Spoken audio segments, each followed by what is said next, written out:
जय हिंद दोस्तों, मैं अंशु शुक्ला आप सभी का स्वागत करता हूं हमारे यूट्यूब चैनल एस्पिरेंट्स चॉइस पर। आज की इस वीडियो में हम करंट अफेयर के बारे में डिस्कशन करेंगे, जो कि हमारे सभी एग्जाम्स के लिए इम्पोर्टेंट रहता है, जिसमें कि हम नेशनल व इंटरनेशनल दोनों न्यूज़ को कवर करेंगे और इसी के साथ साथ स्टैटिक जीके के बारे में भी पढ़ेंगे और जो हमारी इम्पोर्टेंट स्कीम्स रहती हैं उनके बारे में भी जानेंगे। तो चलिए स्टार्ट करते हैं आज का सेशन। आइए चलेंगे पहले क्वेश्चन की तरफ, जो कि एक इंटरनेशनल न्यूज से जुड़ा हुआ है। हाल ही में किस देश के द्वारा भगवान राम के चित्रों वाले डाक टिकट या पोस्टल स्टैम्प्स को जारी किया गया?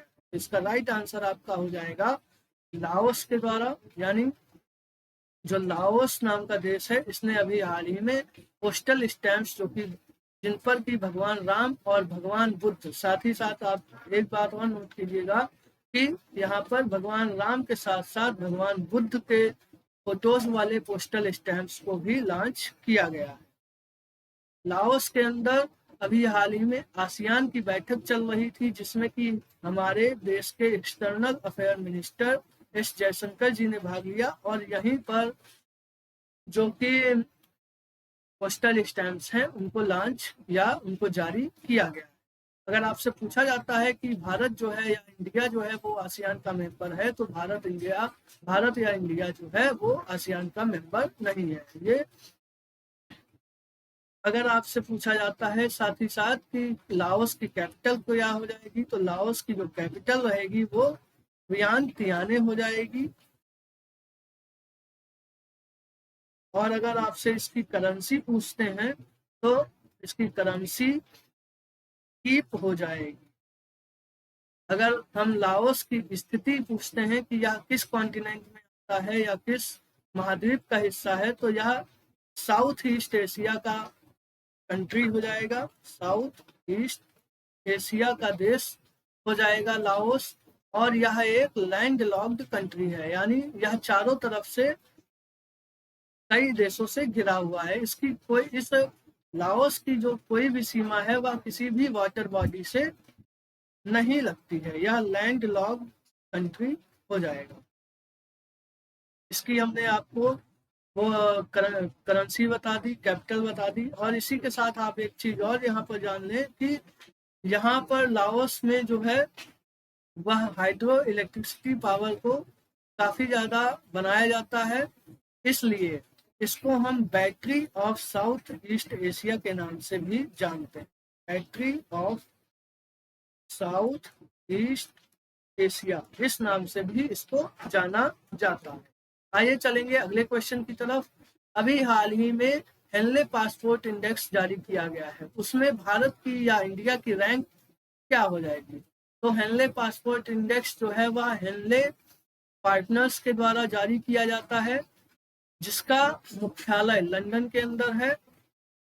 और इस बार की जो रैंकिंग हो जाएगी वह हेनले पासपोर्ट इंडेक्स के अंदर इंडिया की रैंकिंग 82 यानी 82वें स्थान पर इंडिया की रैंकिंग हो जाएगी। हेनले पासपोर्ट इंडेक्स साल में 3 बार जारी किया जाता है। अगर आपसे ये पूछा जाता है कि जुलाई 2024 में इंडिया की हेनले पासपोर्ट इंडेक्स के अंदर रैंकिंग क्या रही, तो वह आप बताएंगे 82। और अगर आपसे यही रैंकिंग जनवरी 2024 में पूछी जाती है, तो जनवरी में इंडिया की जो रैंकिंग हेनले पासपोर्ट इंडेक्स के अंदर हो जाएगी वह 80 हो जाएगी। इस बात का आप सभी लोग ध्यान जरूर रखिएगा। इसी के साथ साथ अगर आप को बता दें कि इसमें हेनले पासपोर्ट इंडेक्स के अंदर जो टॉप कंट्री यानी शीर्ष देश रहा है वह सिंगापुर हो जाएगा। और हेनले पासपोर्ट इंडेक्स के अंदर 82वें स्थान पर होते हुए भारत 58 देशों में, भारत के लोग यानी बिना वीजा के इंडियन पासपोर्ट के साथ 58 देशों में यात्रा कर सकते हैं। 58 देशों में आप फ्री वीजा यात्रा कर सकते हैं भारत के पासपोर्ट के साथ, इंडियन पासपोर्ट के साथ। आइए चलेंगे अगली क्वेश्चन की तरफ। 14 जुलाई 2024 को नेपाल के नए प्रधानमंत्री के रूप में किसको नियुक्त किया गया है? तो अगर यह पूछा जाए कि नए प्रधानमंत्री नेपाल के अंदर कौन बने हैं, तो इनका आंसर या इनका नाम हो जाएगा केपी शर्मा ओली जी। एक बार फिर से यहाँ पर नेपाल के प्रधानमंत्री के रूप में नियुक्त किए गए हैं। और इन्होंने किसकी जगह ली है, तो इसका नाम हो जाएगा कि पुष्प कमल दहल जी को इन्होंने रिप्लेस किया है। ये आपको नाम इनका दिख जाएगा।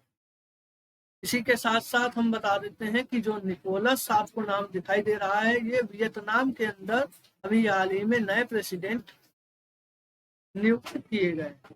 केपी शर्मा ओली जी यहाँ पर नेपाल के नए प्रेसिडेंट के रूप में काम करना शुरू कर चुके हैं। अगर यहाँ पर आपसे पूछा जाता है कि नेपाल के अंदर प्रेसिडेंट कौन है, तो ये आपको रामचंद्र पहडोल हो जाएंगे। रामचंद्र जी यहाँ पर प्रेसिडेंट हो जाएंगे।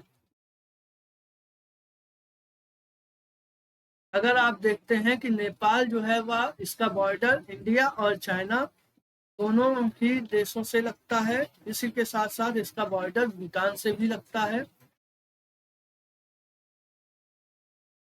नेपाल की कैपिटल आप सभी जानते हैं कि काठमांडू हो जाएगी। और नेपाल में ही पशुपतिनाथ टेम्पल, जो कि भगवान भोलेनाथ को डेडिकेटेड है, वह स्थित है।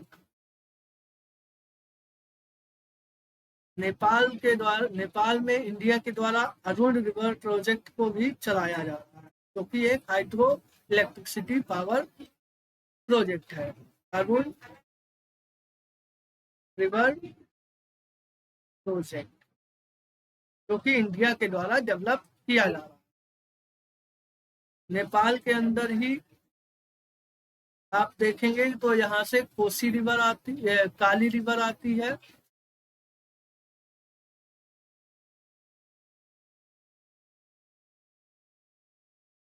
नेपाल का बॉर्डर अगर हम इंडिया से देखें तो नेपाल का बॉर्डर उत्तर प्रदेश, बिहार, उत्तराखंड, सिक्किम, वेस्ट बंगाल, इन सभी स्टेट के साथ में लगता है।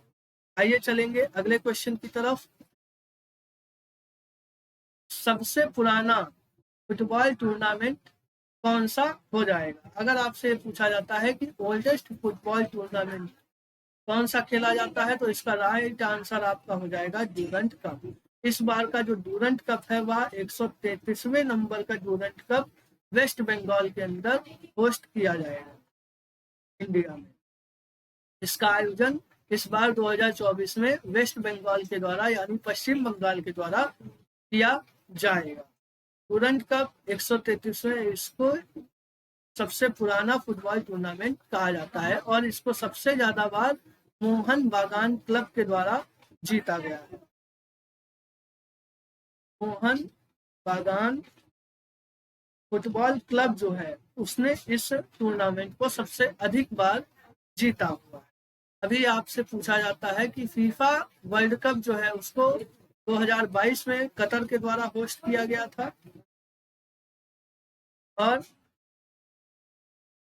इसको जीता किसने था, तो इसको जीता गया था अर्जेंटीना के द्वारा।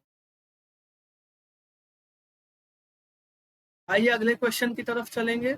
यूपीएससी यानी संघ लोक सेवा आयोग का नया कमिश्नर या नए चेयरपर्सन इसमें कौन नियुक्त किए गए हैं, तो इसका राइट आंसर आपका हो जाएगा प्रीति सूदन जी को यूपीएससी का नया चेयरपर्सन नियुक्त किया गया है।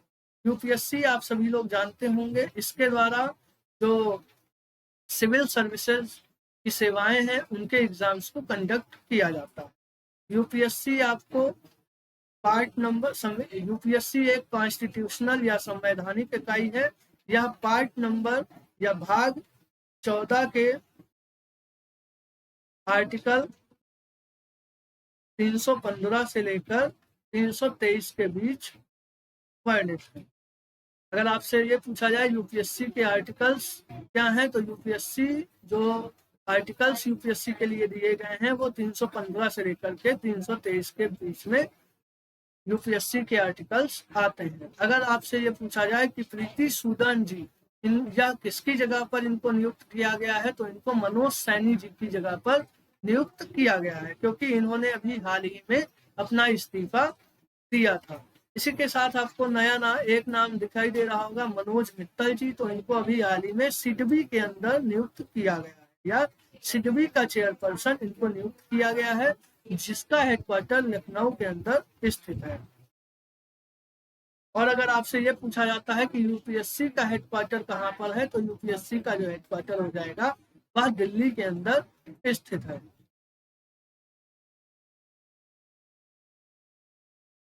आइए चलेंगे अगले क्वेश्चन की तरफ। भारत के बहुराष्ट्रीय वायु अभ्यास यानी एक एयर एक्सरसाइज भारत के द्वारा या इंडिया के द्वारा होस्ट की जा रही है अगस्त के अंदर, उसका नाम क्या हो जाएगा? जिसमें तो इसका नाम हो जाएगा तरंग शक्ति। यह एक मल्टीनेशनल एक्सरसाइज हो जाएगी।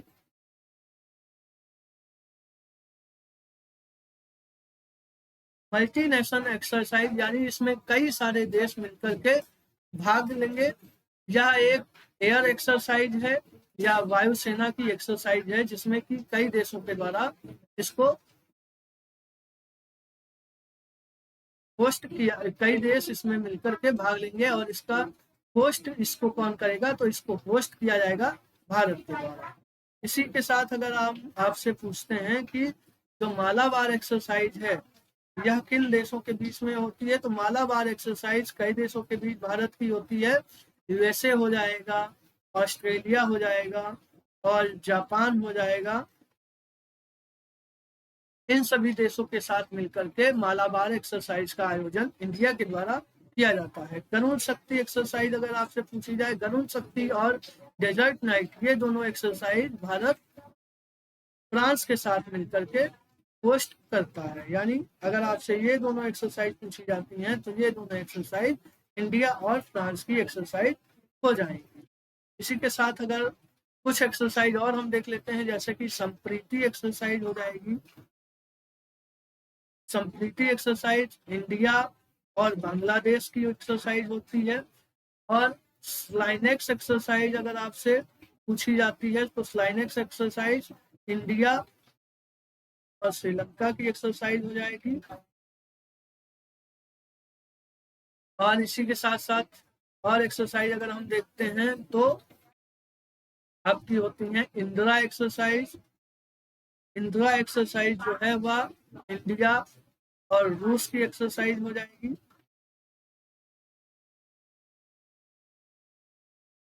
बंगो सागर एक्सरसाइज भी इंडिया और बांग्लादेश की एक्सरसाइज होती है।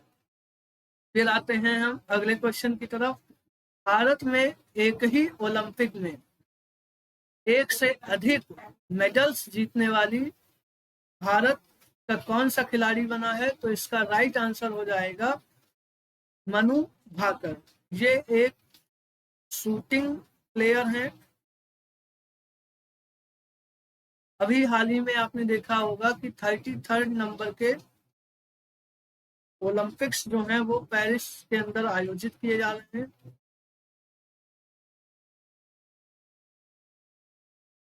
यह पेरिस के अंदर यानी फ्रांस में इनका आयोजन चल रहा है। अभी हाल ही में मनु भाकर ने bronze medal 10 metre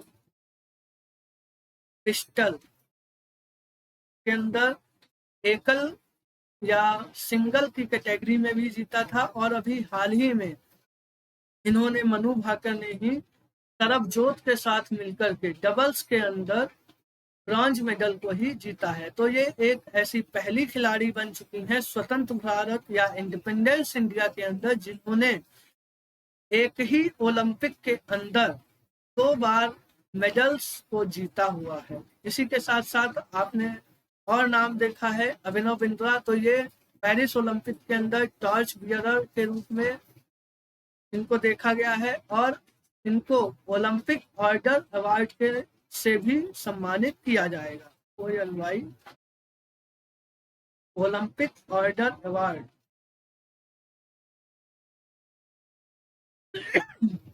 Abhinav Bindra को दिया जाएगा। इसी के साथ यहाँ पर आप देख रहे हैं कि पीवी सिंधु का नाम लिखा हुआ है। तो पीवी सिंधु जी जो है वो बैडमिंटन से जुड़ी हुई है और इन्होंने भी 2 बार ओलंपिक्स में मेडल जीता हुआ है। एक हो जाएगा 2016 में रियो ओलंपिक्स में इन्होंने सिल्वर मेडल जीता था, जिसके लिए इन्हें सिल्वर गर्ल के नाम से जाना जाता है। और पिछले वाले जो 2020 में टोक्यो ओलंपिक्स हुए थे उसमें इन्होंने ब्रॉन्ज मेडल जीता है। आइए अब अगले क्वेश्चन की तरफ चलेंगे। भारत के किस स्थल को यूनेस्को की सूची में शामिल किया गया है? यानी अभी हाल ही में यूनेस्को की लिस्ट में और किस साइट को, हेरिटेज साइट को इंडिया के अंदर शामिल या यूनेस्को में शामिल किया गया है? तो इसका राइट आंसर हो जाएगा आपका माइडॉम्स जो हो जाएंगे, इनको 43rd नंबर की यूनेस्को सूची में शामिल किया गया है। यानी अगर ये 43वें नंबर की हेरिटेज साइट हो जाएगी जिसको यूनेस्को की सूची में अभी हाल ही में शामिल किया गया है। 46 नंबर की यूनेस्को की जो बैठक है वह इंडिया के द्वारा आयोजित की गई है, वह इसका आयोजन दिल्ली में हुआ है। यूनेस्को का हेडक्वार्टर अगर पूछा जाए तो यूनेस्को का हेडक्वार्टर पेरिस हो जाएगा।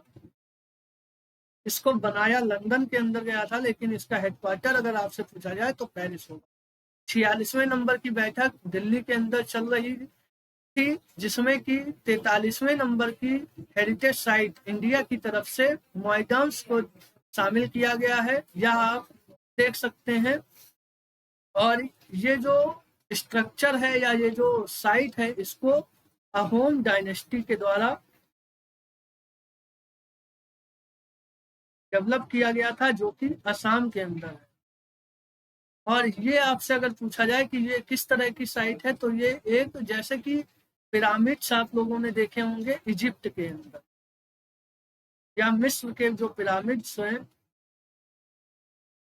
जिसमें कि मम्मी वगैरह को कंजर्व किया जाता है, उसी तरह की ये मैडॉम्स इंडिया के अंदर बनाए गए थे अहोम डायनेस्टी के द्वारा, जिनको अब 43वें नंबर की साइट के रूप में यूनेस्को की लिस्ट में शामिल किया गया है। अगर आपसे पूछा जाए कि भारत के अंदर 42 और 41वें नंबर की साइट कौन सी हो जाएंगी, तो शांति निकेतन जो कि वेस्ट बंगाल के अंदर है, या 41वें नंबर की साइट है, और 42वें नंबर की साइट होयसाला टेम्पल जो कि तमिलनाडु के अंदर स्थित है। इनको जोड़ा गया था। इसी के साथ साथ यहाँ पर और एक चीज जान लेते हैं कि ये जो आपका यूनेस्को है, इसमें अब तक की इंडिया की तरफ से 43 साइट हैं जिनको जोड़ा जा चुका है, जिसमें कि 35 आपकी कल्चरल साइट हो जाएंगी और इसमें 7 साइट जो है आपकी नेचुरल हो जाएंगी, जिसमें से असम से काजीरंगा और मानस, ये दोनों नेचुरल साइट के अंदर आते हैं। और अगर आपसे एक मिक्स्ड कैटेगरी पूछी जाए जिसमें नेचुरल और कल्चरल दोनों आते हैं, मिक्स्ड कैटेगरी के अंदर केवल एक इंडिया से है, कंचनजंगा।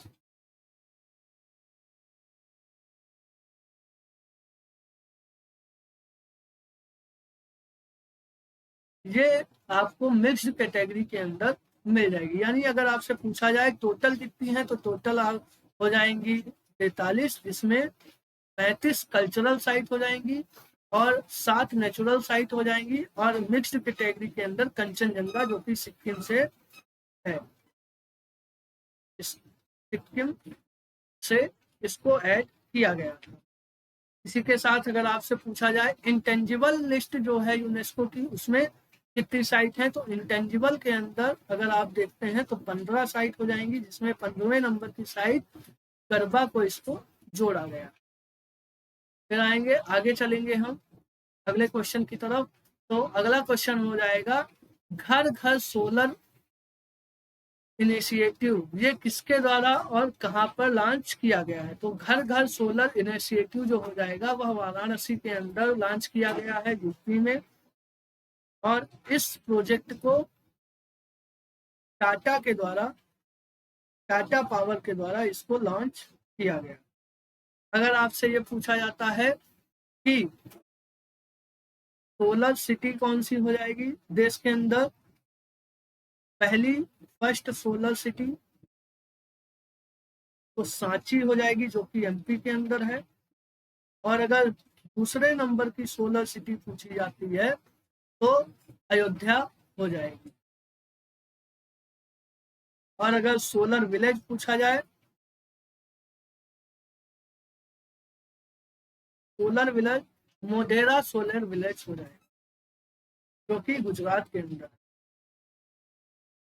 मोढेरा सोलर विलेज जो कि गुजरात के अंदर है वह सोलर विलेज इंडिया का हो जाएगा।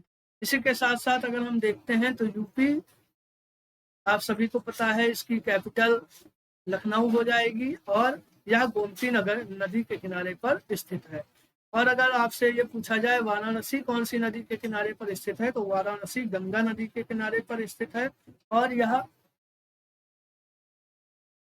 एससीओ की कल्चरल कैपिटल के रूप में भी जाना जाता है। वाराणसी के अंदर ही आप टेंट सिटी इसको नाम से जानते हैं, टेंट सिटी के नाम से भी वाराणसी को जाना जाता है। यहाँ पर स्किल यूनिवर्सिटी को भी